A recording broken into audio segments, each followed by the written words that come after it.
الحمد لله نحمده ونستعينه ونستغفره ونؤمن به ونتوكل عليه ونعوذ بالله من شرور أنفسنا ومن سيئات أعمالنا من يهده الله فلا مضل له ومن يضلله فلا هادي له ونشهد أن لا إله إلا الله وحده لا شريك له ونشهد أن سيدنا ومولانا محمدا عبده ورسوله صلى الله تعالى عليه وعلى آله وأصحابه وبارك وسلم تسليما كثيرا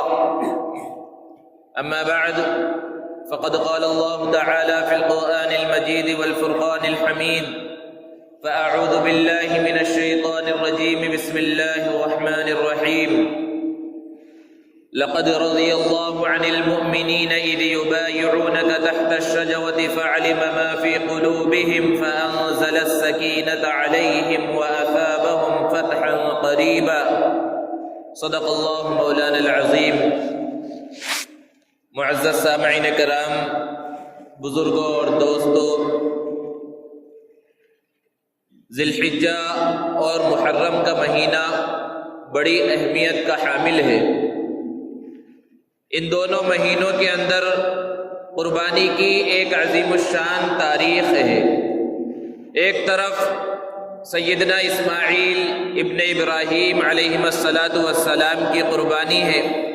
جس کی یادگار میں ان ایام نحر میں، ایام قربانی میں مسلمان پوری دنیا کے اندر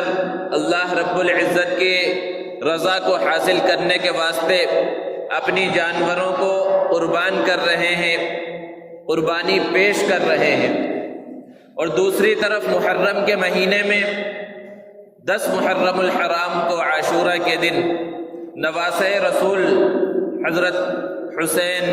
ابن علی رضی اللہ عنہما کی شہادت کا ایک عجیب اور عظیم واقعہ ہے. ان دونوں قربانیوں کے درمیان ایک اور اہم قربانی ہے جو سیدنا عثمان غنی رضی اللہ تعالی عنہ کی شہادت کی صورت میں 18 ذی الحجہ کو ظاہر ہوئی. حضرت عثمان غنی رضی اللہ تعالی عنہ کا مقام و مرتبہ بہت ہی اعلیٰ، بہت ہی بلند ہے. صحابہ کرام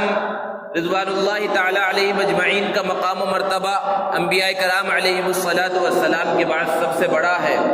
اور تیسرے نمبر پر آتے ہیں سیدنا عثمان غنی رضی اللہ تعالی عنہ، خلیفہ ثالث ہیں. 18 ذی الحجہ کو آپ کی شہادت ہوئی.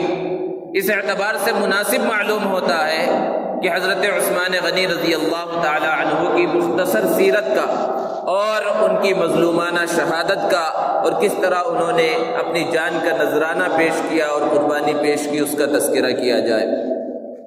حضرت عثمان غنی رضی اللہ تعالی عنہ عام الفیل کے 6 سال کے بعد پیدا ہوئے.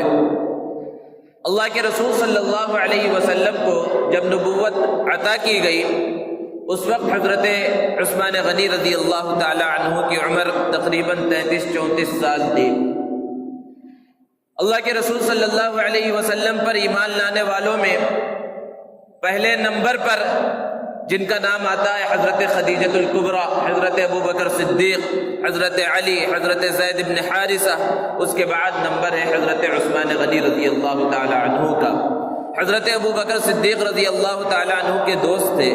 اپنے دوست کی دعوت پر حضرت عثمان غنی رضی اللہ تعالی عنہ نے اسلام کو قبول کیا. حضرت عثمان غنی رضی اللہ تعالی عنہ زمانے جاہلیت میں اسلام کے ظاہر ہونے سے پہلے بھی بہت نیک تھے، بت پرستی سے اور شرک سے دور رہا کرتے تھے. جب انہوں نے ایمان قبول کیا تو ذرا اندازہ کیجئے کہ بڑے مالداروں میں، بڑے تاجروں میں ان کا شمار ہوتا تھا، لیکن ان کے اوپر بھی ظلم کیا گیا. ان کے چچا حکم ابن عاص نے انہیں زنجیروں میں باندھ کر ایک کمرے کے اندر قید کر دیا کہ جب تک تم اس نئے دین کو نہیں چھوڑو گے تمہیں ان زنجیروں سے آزاد نہیں کیا جائے گا. لیکن اسلام ایک ایسی چیز ہے، ایمان ایک ایسی چیز ہے کہ جب یہ دل کے اندر اتر جاتا ہے تو پھر یہ نکلنے کا نام نہیں لیتا. مجبور ہو کر ان کے چچا نے حضرت عثمان غنی رضی اللہ تعالی عنہ کو رہا کر دیا، زنجیریں کھول دی۔ حضرت عثمان غنی رضی اللہ تعالی عنہ کا وہ مقام، وہ مرتبہ ہے کہ اللہ کے رسول صلی اللہ علیہ وسلم نے اپنی بیٹی حضرت رقیہ رضی اللہ تعالی عنہا کا نکاح حضرت عثمان غنی رضی اللہ تعالی عنہ سے کرایا۔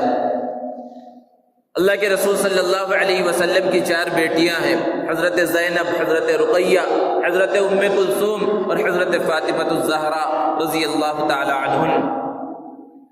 آج مسلمان کو دنیا کی ساری تاریخ معلوم ہے، کرکٹروں اور فلم اسٹاروں کی پوری ہسٹری معلوم ہے، اور اگر نہیں معلوم تو پیارے نبی صلی اللہ علیہ وسلم کی سیرت صحیح انداز میں معلوم نہیں۔ آپ صلی اللہ علیہ وسلم کے بیٹے اور بیٹیاں کتنی تھی، کن کا کس حال میں انتقال ہوا، کس انداز میں زندگی گزری، اللہ کے رسول صلی اللہ علیہ وسلم کا ان کے ساتھ سلوک کیسا تھا، کس طرح آپ صلی اللہ علیہ وسلم ان کے ساتھ پیش آتے تھے، نہیں معلوم تو یہ چیزیں معلوم نہیں ہیں۔ حضرت عثمان غنی رضی اللہ تعالی عنہ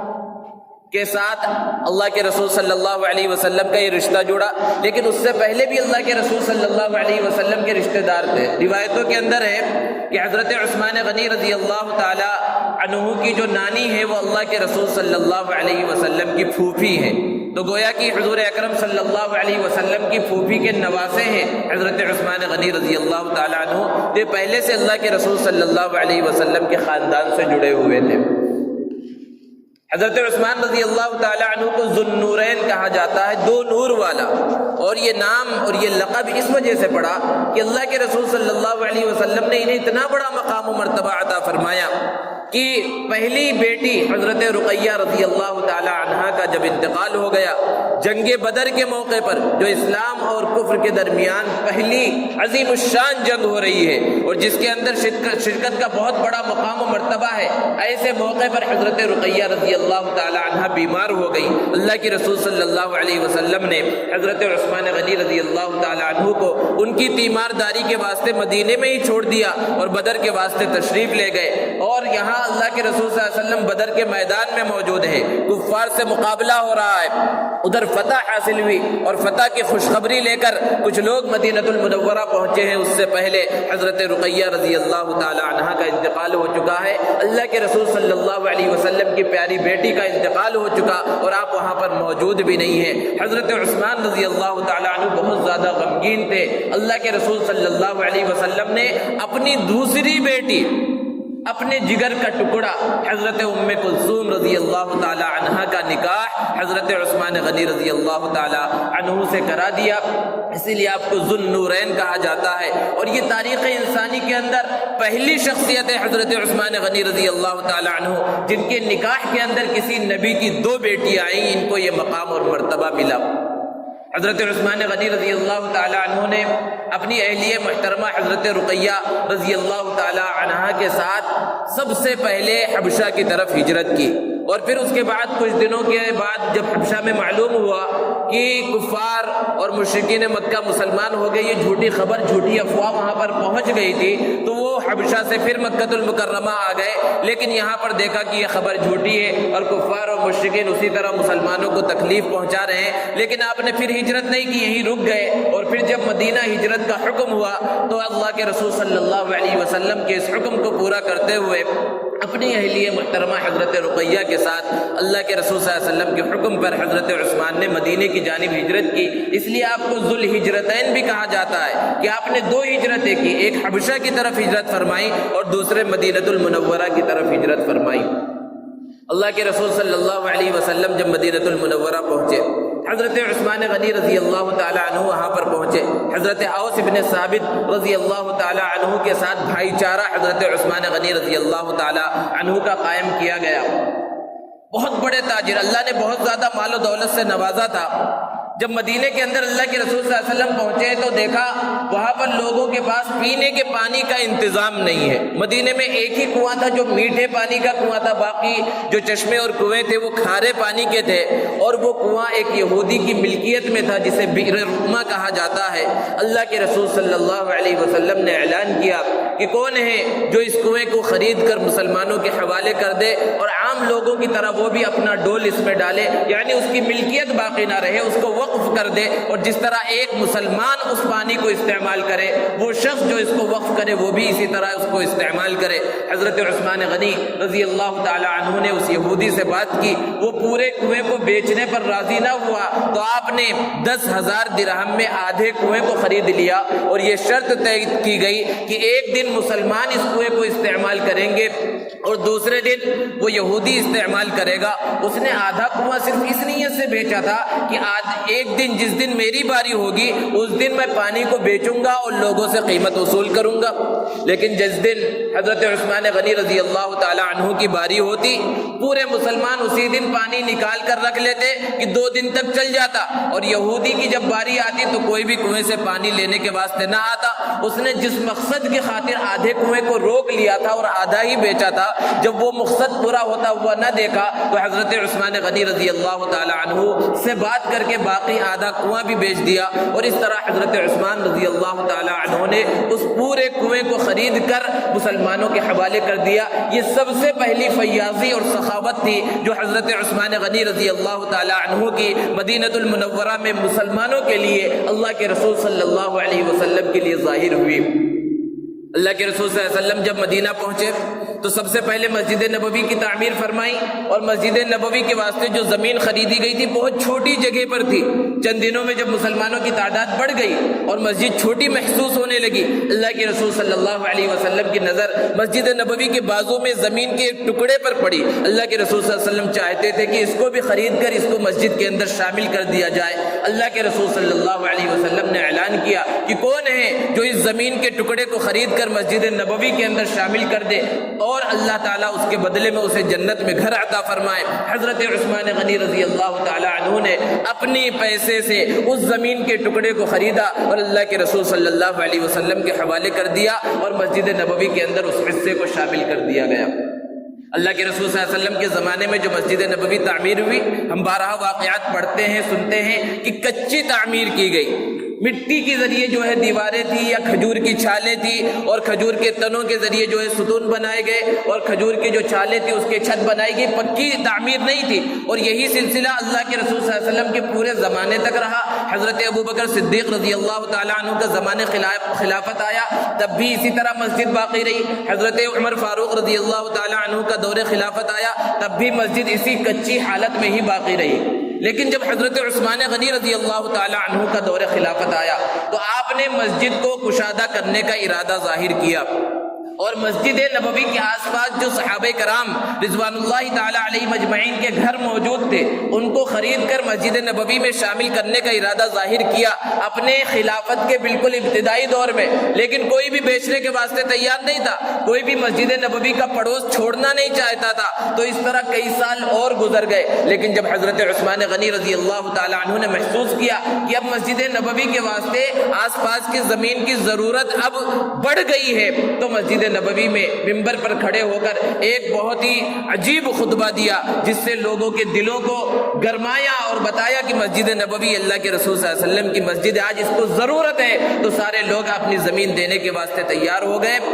اور اس طرح حضرت عثمان غنی رضی اللہ تعالی عنہ نے اپنے دور خلافت میں مسجد نبوی کی پکی تعمیر کرائی، پتھر کے منقش پتھروں کی دیوار اور ستون جو ہے لگوائے، اور پکی چھت حضرت عثمان غنی رضی اللہ تعالی عنہ نے مسجد نبوی کی ڈلوائی۔ اس وقت بعض لوگوں نے اعتراض کیا کہ آپ نے ایسا کام کیا ہے جو اللہ کے رسول صلی اللہ علیہ وسلم نے نہیں کیا، اور آپ سے پہلے جو 2 خلیفہ گزرے انہوں نے بھی نہیں کیا۔ آپ صلی اللہ علیہ وسلم کے زمانے میں مسجد کچی تھی، اور دیگر 2 خلفاء کے زمانے میں بھی مسجد کچی تھی، آپ نے تو پوری مسجد کو منہدم کر دیا اور نئے سرے سے بالکل ایک نئے انداز کی مسجد بنا دی، ایسا کام آپ نے کیوں کیا؟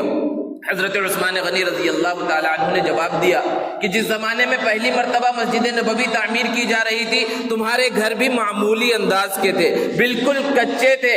لیکن جیسے جیسے زمانہ بڑھا، فتوحات ہوتی گئی، مسلمان مالدار ہوتے گئے اور پھر ان کے گھر پکے بن گئے، کچے مکان اب باقی نہیں رہے، اونچے اونچے گھر بن گئے، پکے گھر بن گئے۔ اب اگر مسجد اسی پرانی حالت میں رہے تو لوگوں کا دل مسجد کے اندر نہیں لگے گا، اس لیے اب ضرورت محسوس ہوئی تھی کہ مسجد کو عالیشان اور اچھے انداز میں، پکے انداز میں پتھروں کے ذریعے تعمیر کیا جائے، اس لیے میں نے اس انداز میں تعمیر کیا۔ یہ حضرت عثمان غنی رضی اللہ تعالی عنہ کا ایک بہت بڑا کارنامہ ہے۔ اللہ کے رسول صلی اللہ علیہ وسلم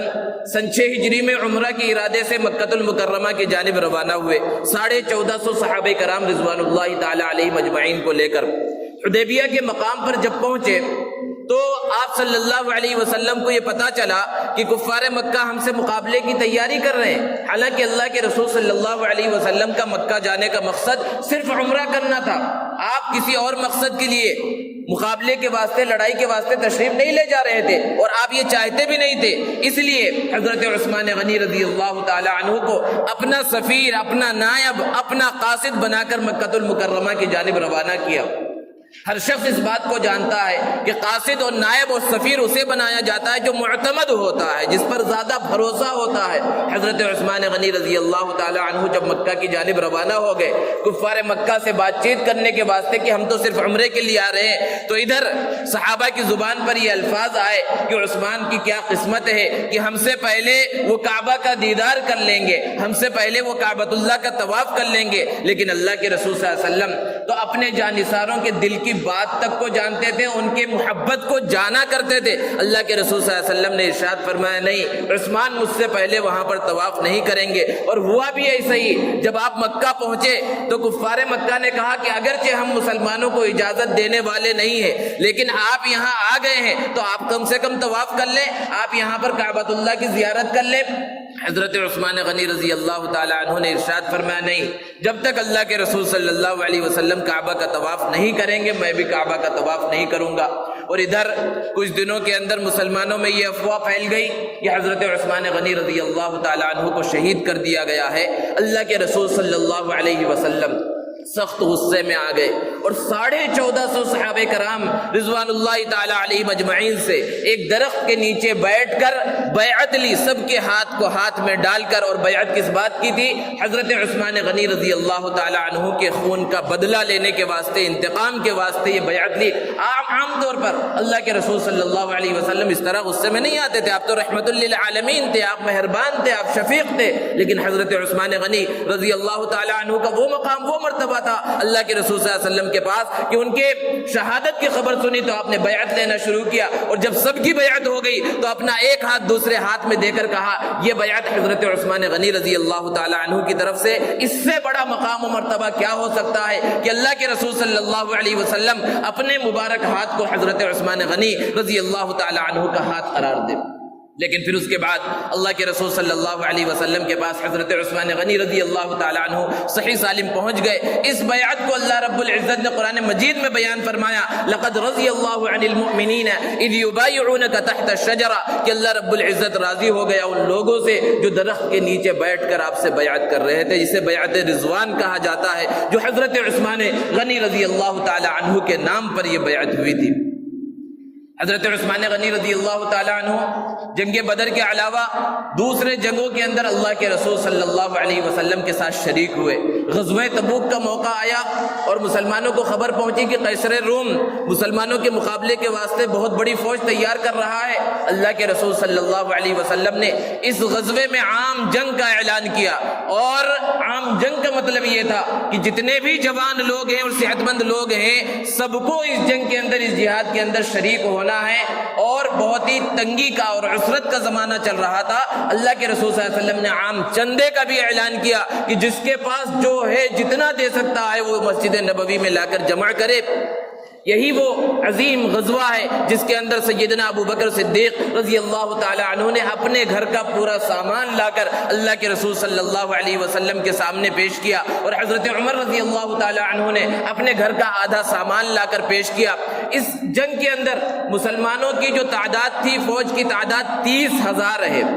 روایتوں کے اندر ہے 30,000، اور حضرت عثمان غنی رضی اللہ تعالی عنہ نے 1/3 فوج کا پورا خرچہ خود برداشت کیا، گویا کہ 10,000 فوجیوں کا خرچہ حضرت عثمان غنی رضی اللہ تعالی عنہ نے خود برداشت کیا۔ اور روایتوں کے اندر ہے کہ ان کا ایک ایک تسمہ، یعنی جوتے کی جو ڈوری باندھی جاتی ہے، وہ تک حضرت عثمان غنی رضی اللہ تعالی عنہ کے پیسے سے خریدا گیا۔ 1,000 اونٹ اور 70 گھوڑے اور 1,000 اشرفیاں اللہ کے رسول صلی اللہ علیہ وسلم کے سامنے حضرت عثمان غنی رضی اللہ تعالی عنہ نے پیش کیا۔ مسجد نبوی میں اللہ کے رسول صلی اللہ علیہ وسلم موجود ہے، اور وہ 1,000 اشرفیاں جو آپ کے سامنے پیش کی گئی، جو دینار پیش کیے گئے، ہاتھ میں اس طرح اچھال رہے اللہ کے رسول صلی اللہ علیہ وسلم، اور یہ فرما رہے ہیں کہ حضرت عثمان کا کوئی عمل آج کے بعد انہیں نقصان نہیں پہنچائے گا۔ یہ مقام اور یہ مرتبہ اللہ کے رسول صلی اللہ علیہ وسلم نے حضرت عثمان غنی رضی اللہ تعالی عنہ کو دیا، اور آپ کا تو لقب پڑ گیا تھا کامل الحیاء والایمان، بہت زیادہ حیادار۔ اور ان کے حیا کا کیا مقام و مرتبہ ہے؟ حضرت عائشہ صدیقہ رضی اللہ تعالی عنہ بیان فرماتی ہے کہ اللہ کے رسول صلی اللہ علیہ وسلم موجود ہے، میرے والد محترم حضرت ابوبکر صدیق رضی اللہ تعالی عنہ تشریف لائے، آپ ویسے ہی موجود رہے، آپ کے پیروں کا زانو کا کچھ حصہ کھلا ہوا تھا، آپ ایسے ہی ٹیک لگا کر موجود رہے۔ حضرت عمر رضی اللہ تعالی عنہ تشریف لائے، آپ ویسے ہی تشریف فرما رہے، دیگر صحابہ آئے، آپ ویسے ہی تشریف فرما رہے، سب کو سلام کرتے رہے، استقبال کرتے رہے۔ لیکن جب بتایا گیا کہ حضرت عثمان غنی رضی اللہ تعالی عنہ تشریف لا رہے ہیں، آپ صلی اللہ علیہ وسلم سیدھے ہو کر بیٹھ گئے، اور زانو کا جو حصہ کھلا ہوا تھا اللہ کے رسول صلی اللہ علیہ وسلم نے کپڑوں کے ذریعے ڈھانپ لیا۔ بعد میں حضرت عائشہ صدیقہ رضی اللہ تعالی عنہا نے اللہ کے رسول صلی اللہ علیہ وسلم سے سوال کیا کہ اللہ کے نبی صلی اللہ علیہ وسلم، میرے والد آپ کے پاس آئے، حضرت عمر آپ کے پاس آئے، دیگر صحابہ آپ کے پاس آئے، لیکن آپ اسی حالت میں موجود رہے، اسی حالت میں تشریف فرما رہے، لیکن حضرت عثمان غنی رضی اللہ تعالی عنہ جب آپ کے پاس تشریف لائے تو آپ سیدھے ہو کر بیٹھ گئے، کپڑے کو سیدھا کر لیا، اس کی وجہ کیا ہے؟ اللہ کے رسول صلی اللہ علیہ وسلم نے ارشاد فرمایا کہ عثمان کا مقام و مرتبہ یہ ہے، ان کی حیا کا یہ عالم ہے کہ فرشتے ان کی حیا سے حیا کرتے ہیں، تو کیا میں ان سے حیا نہ کروں، میں ان سے شرم نہ کروں؟ یہ مقام اور یہ مرتبہ حضرت عثمان غنی رضی اللہ تعالی عنہ کا ہے۔ حضرت عثمان غنی رضی اللہ تعالی عنہ کا ایک بہت بڑا کارنامہ وہ قرآن کو جمع کرنے کا ہے۔ آج جو مسجدوں میں اور گھروں میں قرآن مجید موجود ہوتے ہیں اور جس کو ہم اور آپ پڑھتے ہیں، یہ حضرت عثمان غنی رضی اللہ تعالی عنہ کا کارنامہ ہے۔ حضرت ابو بکر صدیق رضی اللہ تعالی عنہ کا جب دور خلافت آیا، بہت سے قراء مختلف علاقوں کے اندر شہید کر دیے گئے، تو حضرت عمر فاروق رضی اللہ تعالی عنہ کے مشورے سے حضرت ابو بکر صدیق رضی اللہ تعالی عنہ نے قرآن مجید کو جمع کرنے کا ارادہ ظاہر کیا، اور حضرت زید بن ثابت رضی اللہ تعالی عنہ کو یہ ذمہ داری دی گئی کہ قرآن مجید جو مختلف اوراق میں اور مختلف ہڈیوں پر، چمڑوں پر الگ الگ انداز میں لکھا گیا ہے، اور صحابہ نے جو کاتبین وحی تھے انہوں نے لکھ لیا ہے، اور باقاعدہ کتابی شکل میں، مجلد شکل میں موجود نہیں ہے، اس قرآن کو ضائع ہونے سے بچانے کے واسطے حضرت عثمان غنی رضی اللہ تعالیٰ عنہ کا دور خلافت آنے سے پہلے یہ کام ہو چکا تھا، لیکن وہ جمع کر کے ایک جگہ پر دارالخلافت میں رکھ دیا گیا تھا، اس پر عمل آوری نہیں ہو رہی تھی، اس کو مختلف ممالک کے اندر بھیجا نہیں گیا تھا۔ لیکن جب حضرت عثمان غنی رضی اللہ تعالی عنہ کا دور خلافت آیا تو انہوں نے نئے انداز میں اس کام کو شروع کیا، اور حضرت زید بن ثابت جو کاتبین وحی میں بڑے شمار کیے جاتے ہیں انہی کو ذمہ داری دی، اور پھر یہ طے کیا گیا کہ یہ قرآن مجید دوبارہ جمع کیا جائے، اور جو بھی قرآن مجید کی کوئی ایک آیت لے کر آئے اس پر 2 گواہ کا ہونا ضروری ہے کہ اللہ کے رسول صلی اللہ علیہ وسلم نے لکھایا ہے۔ اس طرح پورا قرآن مجید جمع ہوا، اور جو مختلف نسخے، چونکہ علاقے الگ تھے، زبانیں الگ تھی، عراق کے بولنے والے الگ انداز میں بولتے تھے، شام کے بولنے والے عربی الگ انداز میں بولتے تھے، اس لیے قراءتوں میں اختلاف ہو رہا تھا، سب قرآن کو ختم کر کے یہ قرآن لکھا کر کئی نسخے حضرت عثمان غنی رضی اللہ تعالی عنہ نے دنیا کے مختلف کونوں میں، مختلف حصوں میں، مختلف علاقوں کے اندر بھیج دیے، اور آج بھی اس زمانے کا لکھا ہوا حضرت عثمان غنی رضی اللہ تعالی عنہ کے زمانے کا لکھا ہوا قرآن مجید دنیا کے بعض علاقوں میں، بعض میوزیموں کے اندر موجود ہے۔ یہ بہت بڑا کارنامہ ہے حضرت عثمان غنی رضی اللہ تعالی عنہ کا۔ جب آپ کو خلافت ملی، 12 سال تک آپ خلیفہ رہے، شروع کے 6 سال بہت ہی امن و امان کے ساتھ گزرے۔ حضرت عمر فاروق رضی اللہ تعالی عنہ جب شہید ہوئے تو اس وقت اسلامی حکومت 22 لاکھ مربع میل پر تھی، 22 لاکھ مربع میل یعنی تقریباً آدھی دنیا پر حضرت عمر فاروق رضی اللہ تعالی عنہ کی حکومت تھی، اور اتنے علاقے فتح ہو چکے تھے۔ حضرت عثمان غنی رضی اللہ تعالی عنہ کا جب دور خلافت آیا تو پھر ان فتوحات کے اندر وسعت ہونا شروع ہوئی اور یہ حکومت پھیلنے لگی، فوج مختلف علاقوں کے اندر آگے بڑھنے لگی، یہاں تک کہ ہندوستان کے دروازے پر اسی زمانے میں اسلامی فوج نے دستک دی اور مختلف دنیا کے افریقہ اور ایشیا کے مختلف علاقے اس زمانے میں فتح ہوئے، اور سب سے پہلا بحری بیڑا حضرت عثمان غنی رضی اللہ تعالی عنہ کے زمانے خلافت میں حضرت امیر معاویہ رضی اللہ تعالی عنہ نے تیار کرایا۔ حضرت عمر فاروق رضی اللہ تعالی عنہ کے زمانے میں بھی حضرت امیر معاویہ رضی اللہ تعالی عنہ نے اجازت چاہی تھی، لیکن حضرت عمر رضی اللہ تعالی عنہ نے منع کر دیا تھا کہ کہیں اسلامی فوج کا نقصان نہ ہو جائے۔ حضرت عثمان غنی رضی اللہ تعالی عنہ سے جب اجازت چاہی تو وہی خدشہ انہوں نے بھی ظاہر کیا جو حضرت عمر رضی اللہ تعالی عنہ نے ظاہر کیا تھا، لیکن حضرت امیر معاویہ رضی اللہ تعالی عنہ کے اصرار پر آپ نے اجازت دی اور پہلا بحری بیڑا حضرت عثمان غنی رضی اللہ تعالی عنہ کے زمانے میں تیار ہوا، اور سمندر کے اندر جو جنگ کی گئی وہ سب سے پہلے حضرت عثمان غنی رضی اللہ تعالی عنہ کے دور خلافت میں کی گئی، اور 22 لاکھ مربع میل سے اسلامی حکومت اور خلافت پھیل کر حضرت عثمان غنی رضی اللہ تعالی عنہ کے دور خلافت میں 44 لاکھ مربع میل تک پہنچ گئی۔ آدھی سے زیادہ دنیا پر مسلمانوں کی حکومت اس زمانے میں قائم ہوئی، لیکن اسی زمانے میں بہت سے فتنے اور فساد پھیلنا شروع ہوئے۔ اللہ کے رسول صلی اللہ علیہ وسلم نے اس کی جانب اشارہ بھی فرمایا تھا، خود حضرت عثمان غنی رضی اللہ تعالی عنہ کی شہادت کی جانب بھی اشارہ فرمایا تھا۔ اللہ کے رسول صلی اللہ علیہ وسلم جبل احد پر تشریف فرما ہے، ساتھ میں حضرت ابو بکر صدیق ہیں اور ساتھ میں حضرت عثمان غنی رضی اللہ تعالی عنہ ہے۔ احد پہاڑ ہلنے لگا، اللہ کے رسول صلی اللہ علیہ وسلم نے ارشاد فرمایا، احد تو رک جا، تجھے معلوم نہیں ہے کہ میرے ساتھ ایک صدیق اور ایک شہید کھڑا ہے؟ اب صدیق کون ہے یہ تو ہر ایک کو پتا تھا۔ اسی وقت اشارہ مل گیا تھا کہ حضرت عثمان غنی رضی اللہ تعالی عنہ کو شہادت کا مقام و مرتبہ ملے گا، اور اللہ کے رسول صلی اللہ علیہ وسلم نے حضرت عثمان غنی رضی اللہ تعالی عنہ کو خطاب کرتے ہوئے کہا تھا، اے عثمان، اگر اللہ نے تمہیں خلافت کی قمیص کو پہنایا، یعنی تمہیں کسی زمانے میں حکومت ملی اور خلافت ملی، اور لوگ زبردستی تمہاری اس قمیص کو اتارنا چاہیں، کھینچنا چاہیں، پھاڑنا چاہیں، تو کبھی تم خود سے اس خلافت کی قمیص کو نہیں اتارنا۔ 6 سال تک فتنہ و فساد حضرت عثمان غنی رضی اللہ تعالی عنہ کے خلاف ہوتا رہا، مختلف طرح کے الزامات لگائے گئے، اقربا پروری کا الزام لگایا گیا کہ آپ اپنے خاندان والوں کو بڑے بڑے عہدے دے رہے ہیں، مختلف طرح کے الزامات لگائے گئے۔ ابن سبا، عبداللہ ابن سبا اس زمانے میں ایک یہودی تھا جس نے اسلام کا لبادہ اوڑھا اور اپنے بہت سے ایسے گرگے تیار کیے اور اسلامی حکومتوں میں مختلف گورنروں کے پاس یہاں وہاں ہر جگہ پر چھوڑ دیے، اور یہ بہت ہی گہری سازش تھی مجوسیوں کی اور یہودیوں کی، جنہوں نے مل کر اسلام کو نقصان پہنچانے کا ارادہ کیا، اور ہر جگہ پر جہاں جہاں اسلامی حکومت پھیلی ہوئی تھی یہ فتنہ اور فساد پھیلنے لگا۔ حضرت عثمان غنی رضی اللہ تعالی عنہ کے خلاف فضا ہموار کی جانے لگی، آپ کے اوپر طرح طرح کے الزامات لگائے جانے لگے اور خطوط روانہ کیے جانے لگے، آپ کو خلافت سے دستبردار ہونے کے لیے مجبور کرنا شروع کیا لوگوں نے، لیکن اللہ کے رسول صلی اللہ علیہ وسلم کا وہ حکم آپ کے سامنے تھا، اس لیے آپ نے خلافت کو نہیں چھوڑا۔ بڑے بڑے صحابہ حضرت عثمان غنی رضی اللہ تعالی عنہ کے پاس موجود ہیں اور مختلف طرح کے مشورے دے رہے ہیں۔ کچھ لوگوں نے یہ مشورہ دیا کہ آپ صرف اجازت دیں،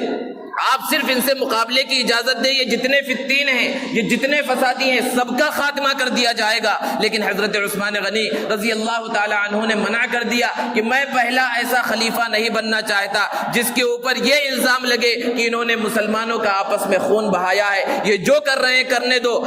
ان سے صلح کرنے کی کوشش کی جائے لیکن ان سے مقابلہ نہ کیا جائے، ان کا خون نہ بہایا جائے۔ بہت سے لوگوں نے آپ کو مدینہ المنورہ سے مکہ کی جانب جانے کا مشورہ کیا، لیکن یہ فسادی وہاں تک بھی پہنچ چکے تھے۔ اللہ کے رسول صلی اللہ علیہ وسلم کا یہ داماد اور دوہرا داماد ہے، لیکن کیسے کیسے مظالم حضرت عثمان غنی رضی اللہ تعالی عنہ پر کیے گئے۔ سب سے پہلا حملہ جو حضرت عثمان غنی رضی اللہ تعالی عنہ پر کیا گیا وہ جمعہ کے دن منبر رسول پر جب آپ کھڑے ہو کر خطبہ دے رہے ہیں، اللہ کے رسول صلی اللہ علیہ وسلم کا وہ مبارک عصا جس کو پکڑ کر آپ خطبہ دیا کرتے تھے، اور آپ کے بعد حضرت ابو بکر اور حضرت عمر رضی اللہ تعالی عنہ جسے پکڑ کر خطبہ دیا کرتے تھے، ایک شخص آگے بڑھا اور اس عصا کو توڑ دیا اور اس کے ذریعے آپ پر حملہ ہوا، اور وہیں پر فسادیوں نے اور فتینوں نے یہ کہا کہ اب آپ کو مسجد نبوی کے اندر نماز پڑھنے کی اجازت نہیں ہے۔ یہ وہ مسجد نبوی ہے جس کی پہلی کشادگی اور پہلی توسیع کے اندر خود انہوں نے اپنی جان اور اپنا مال لگایا اور اپنے خلافت کے زمانے میں اس کو کچے سے پکا بنایا، وہاں پر آپ کو نماز پڑھنے سے روک دیا گیا، اور آپ کو قصر خلافت میں جو آپ کا گھر تھا وہیں پر پناہ لینے پر آپ کو مجبور ہونا پڑا، اور پہلے روٹی بند کر دی گئی، کھانا بند کر دیا گیا۔ بڑے بڑے صحابہ جاتے تو کسی طرح ان فسادیوں کو، ان فتینوں کو ہمت نہیں ہوتی تھی، وہ کھانا پہنچا دیا کرتے تھے، لیکن بڑے بڑے صحابہ کی بھی بہت سے ان ظالموں نے گستاخی کی، حضرت علی، حضرت سعد ابن وقاص اور دوسرے بڑے صحابہ کی بھی انہوں نے جو ہے گستاخی کی۔ اس زمانے میں حضرت علی رضی اللہ تعالی عنہ کے دونوں فرزند حضرت حسن اور حضرت حسین، حضرت عبداللہ ابن زبیر رضی اللہ تعالی عنہ، یہ حضرات تھے جو حضرت عثمان غنی رضی اللہ تعالی عنہ کے گھر کی حفاظت کر رہے تھے۔ پہلے کھانا بند کیا گیا، 40 دن تک گھر کا محاصرہ کیا گیا، نہ کسی کو اندر جانے دے رہے ہیں نہ باہر آنے دے رہے ہیں، اور پھر وہ پانی بھی بند کر دیا گیا، اس کنویں کا پانی، بئر روما کا پانی جو اللہ کے رسول صلی اللہ علیہ وسلم کے کہنے پر حضرت عثمان غنی رضی اللہ تعالی عنہ نے اپنے پیسے سے خرید کر مسلمانوں کے حوالے کیا تھا۔ اور کیا کیا احسانات مسلمانوں پر کیے تھے وہ سب لوگوں کی نظروں کے اندر تھے، لیکن جو جوش تھا، جو جذبہ تھا اور جو دشمنی بھر گئی تھی ان کے دل و دماغ کے اندر، ان سب چیزوں کے سامنے یہ کوئی چیز نہیں دکھ رہی تھی۔ کچھ دنوں کے بعد حضرت عثمان غنی رضی اللہ تعالی عنہ اپنے گھر کے چھت کے اوپر تشریف لائے، اور پورے بلوائی وہاں موجود ہیں، فسادی موجود ہیں، ان کو خطاب کر کے اپنے بارے میں حضرت عثمان غنی رضی اللہ تعالی عنہ نے بتلایا کہ لوگوں، کیا تمہیں اللہ کے رسول صلی اللہ علیہ وسلم کا وہ فرمان یاد نہیں جب مسجد نبوی کی توسیع کی ضرورت تھی اور آپ نے کہا تھا کہ کون ہے جو اس زمین کو خریدے اور جنت میں اس کا گھر مل جائے؟ میں نے اس زمین کو خریدا تھا اور اللہ کے رسول صلی اللہ علیہ وسلم نے مجھے جنت کی بشارت دی تھی، تمہیں وہ چیز یاد نہیں؟ لوگوں نے کہا یاد ہے۔ پھر آپ نے بئر روما کی خریداری کا تذکرہ کیا، اور پھر آپ نے اپنے دوہرے داماد ہونے کا تذکرہ کیا کہ اللہ کے رسول صلی اللہ علیہ وسلم نے ایک کے بعد ایک مجھے بیٹیاں عطا کی، اور جب حضرت ام کلثوم رضی اللہ تعالی عنہا کا بھی انتقال ہو گیا تو آپ نے فرمایا تھا میری اگر 100 بیٹیاں بھی ہوتی تو حضرت عثمان غنی رضی اللہ تعالی عنہ کے نکاح میں دے دیتا، اور مسلمانوں کو خطاب کر کے کہا تھا کہ ان سے اپنی بیٹیوں کا نکاح کرو، کیا تمہیں یہ فرمان یاد نہیں ہے؟ مختلف انداز میں انہیں سمجھانے کی کوشش کی، لیکن وہ لوگ تھے کہ ماننے والے نہیں تھے۔ پھر اس کے بعد جب 40 دن گزر چکے، اب ان بلوائیوں نے اور فسادیوں نے گھر کے اوپر چڑھ کر دیواروں کو پھاند کر اندر یہ لوگ داخل ہو گئے، اور حضرت عثمان غنی رضی اللہ تعالی عنہ پر ایک بارگی حملہ کیا گیا۔ آپ قرآن مجید کی تلاوت کر رہے ہیں، وہ عظیم قرآن مجید جس کو انہوں نے اپنی محنت سے مسلمانوں سے جمع کرایا تھا، وہ قرآن سامنے ہے، حملہ کیا گیا۔ آپ کی اہلیہ محترمہ حضرت نائلہ رضی اللہ تعالی عنہا نے اس حملے کو بچانے کی کوشش کی، انگلیاں سامنے آ گئی، 3 انگلیاں کٹ گئی، اور پھر اس کے بعد حضرت عثمان غنی رضی اللہ تعالی عنہ کو شہید کر دیا گیا، اور آپ کے خون کے چھینٹے اس قرآن مجید پر گرے جس کو آپ نے جمع کرایا تھا، اور جن آیات پر گرے وہ آیات یہ تھی فَسَيَكْفِيكَهُمُ اللَّهُ، کہ اللہ ان کے واسطے کافی ہے۔ اور اس طرح حضرت عثمان غنی رضی اللہ تعالی عنہ کی یہ مظلومانہ شہادت ہوئی۔ جب کسی کو کسی سے دشمنی ہو جاتی ہے اور اس کے جان کے در پہ آ جاتا ہے تو جب جان لے لی تو پھر اس کے بعد چھوڑ دیتے ہیں، لیکن دشمنی ان ظالموں کی حضرت عثمان غنی رضی اللہ تعالی عنہ سے، صحابی رسول سے، خلیفۃ المسلمین سے اتنی زیادہ بڑھ گئی تھی کہ شہادت کے بعد بھی انہیں نہیں چھوڑا۔ صحابہ کرام نے چاہا کہ ان کے کفن دفن کا انتظام کیا جائے، لیکن کفن دفن سے روک دیا گیا۔ 2 دن تک لاش اسی طرح وہاں پر پڑی رہی۔ بعد میں حضرت ام حبیبہ رضی اللہ تعالی عنہا جو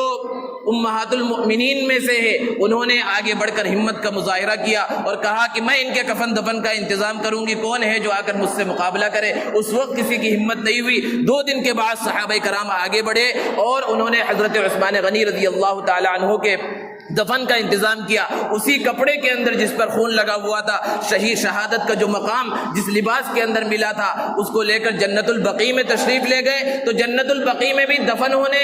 کا انتظام جب کیا گیا تو دفن ہونے نہیں دیا گیا کہ جنت البقیع کے درمیان میں انہیں دفن نہیں کرنے دیا جائے گا، اور جنت البقیع میں ایک کونے میں، بلکہ اس کے اندر ایک دیوار تھی، وہ جنت البقیع سے بظاہر باہر کا حصہ نظر آ رہا تھا، وہاں پر حضرت عثمان غنی رضی اللہ تعالی عنہ کو دفن کیا گیا۔ لیکن حجاج جو حجاج کرام حج کے واسطے جاتے ہیں یا جو زیارت کے واسطے مدینہ المنورہ پہنچتے ہیں اور جنت البقیع میں پہنچتے ہیں تو سب سے کونے کا جو حصہ تھا وہی سب سے اہم حصہ ہے. پورے جنت البقیع میں جتنے لوگ دفن ہیں سب سے بڑا مقام و مرتبہ حضرت عثمان غنی رضی اللہ تعالی عنہ کا ہے. تو یہ مظلومانہ شہادت 18 ذی الحجہ کو حضرت عثمان غنی رضی اللہ تعالی عنہ کی ہوئی اور 12 سال تک مسلمانوں کے خلافت کی ذمہ داری کو سنبھالتے ہوئے اپنی جان کا نذرانہ پیش کیا. دوستو ضرورت اس بات کی ہے کہ ہم اپنی تاریخ کو جانیں کہ ایک طرف یہ قربانی ہم کر رہے ہیں جو حضرت اسماعیل اور حضرت ابراہیم کی قربانی کی بنیاد ہے اور ایک طرف یہ حضرت عثمان غنی رضی اللہ تعالی عنہ کی عظیم قربانی عظیم شہادت ہے. پھر چند دنوں کے بعد حضرت عمر رضی اللہ تعالی عنہ کی شہادت ہے. پھر ایک بڑی شہادت حضرت حسین رضی اللہ تعالی عنہ کی شہادت ہے. اس شہادتوں کا آغاز حضرت سمیہ رضی اللہ تعالی عنہ کی شہادت سے ہوا تھا. یہ پوری تاریخ ہے اسلام کی جو شہادتوں سے اور قربانیوں سے بھری پڑی ہے. ان سب سے ہمیں یہ سبق ملتا ہے کہ ہم بھی اپنے اندر قربانی کا جذبہ پیدا کریں اور سب سے بنیادی قربانی کیا ہے کہ اللہ کے حکم اور نبی صلی اللہ